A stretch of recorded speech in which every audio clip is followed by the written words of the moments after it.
Hey friends, Bromo Sapien here, and I'm just touching base on what's been happening with the Xbox drama, what's been going on. There's been an update, and that is from Johnny Boy Carmack. He's spoken about what's happening at id Software and how it has been affected through the lens of the major changes that Ashok Sharma has recently communicated. So just to sum up the background, here's Phil Spencer with Ashok Sharma. They're communicating with the Xbox group here. Looks like half of those people won't be there by the end of the year, unfortunately for them. This is in regards to her communication that was sent to the team globally and how she plans to change the Xbox brand, which is substantial reduction in bureaucracy. 14, guys, 14 layers of management is going to be reduced to a few. So she's making the organization more horizontal. She's adding accountability, and she's going to appoint a VP. She has appointed a VP for accountability, and it looks like she's going to push up productivity, which is great to hear, and streamline the business, which means half of these people are gone, unfortunately. Let's see what Johnny Boy Carmack has to say about this. So John Carmack, he was the lead programmer at id Software. He is the guy responsible for Doom and Quake and all those other great things. So kudos to him, well-known figure, titan in the gaming industry. So what he says, his words have weight. I mean, you want to listen to what he has to say. So he did have some comments about what has happened recently to id Software and how they have been affected. If I remember correctly, I think there's 100 employees from id Software that are being downsized. Unfortunately, it's sad to see. So his statement in full is as follows from John Carmack. I have been trying to find something meaningful to say about the id Software layoffs. My Microsoft will probably be a good steward for the brand statement isn't aging well.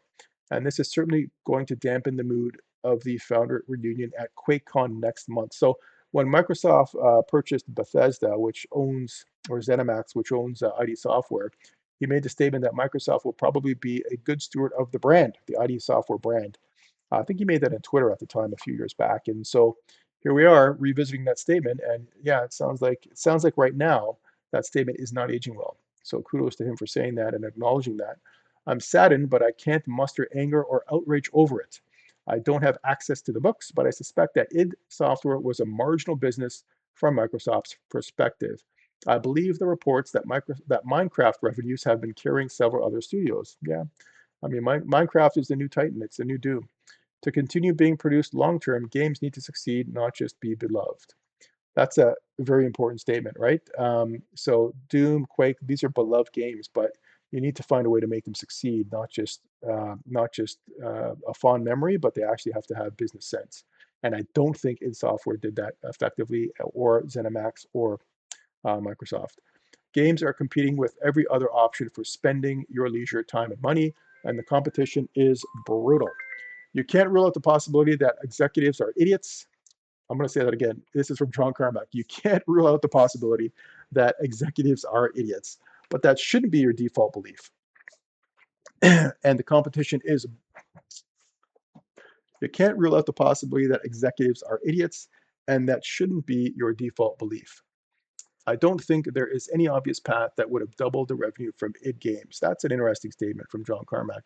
Because let's go back to the orange box. If you remember from Valve Software, they milked and milked and milked and milked Half-Life. And they really only had that one IP, and they managed to milk that by releasing edition after edition.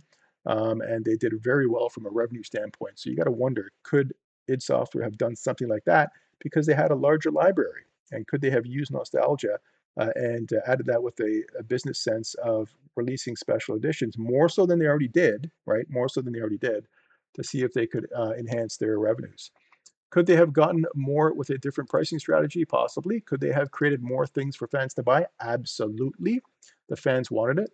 Could they have cost effectively marketed in a way that reached more players that would have loved and bought the games? I believe so. Could they have changed the game designs and broadened the appeal to more players without alienating existing ones? I don't know. I don't know about that. I don't know about that. I think with the emotion towards titles like Doom and Quake, I think if you did modify the base formula, you would alienate your fans, and there would be a lot of negative sentiment because of that from the core gamers, which who would then feel abandoned. Could they have produced the games at a lower cost, faster, or cheaper? I really don't know. The game isn't over yet, and I hope the studio rallies through. So wise words from John Carmack. Very good points that he has made there.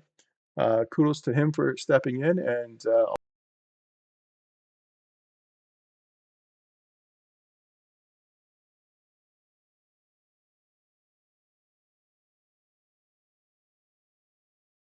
testing.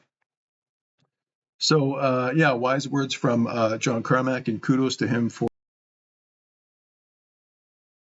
uh, yeah. So wise words from John Carmack, and kudos to him for stepping in. It's always nice to hear what he has to say.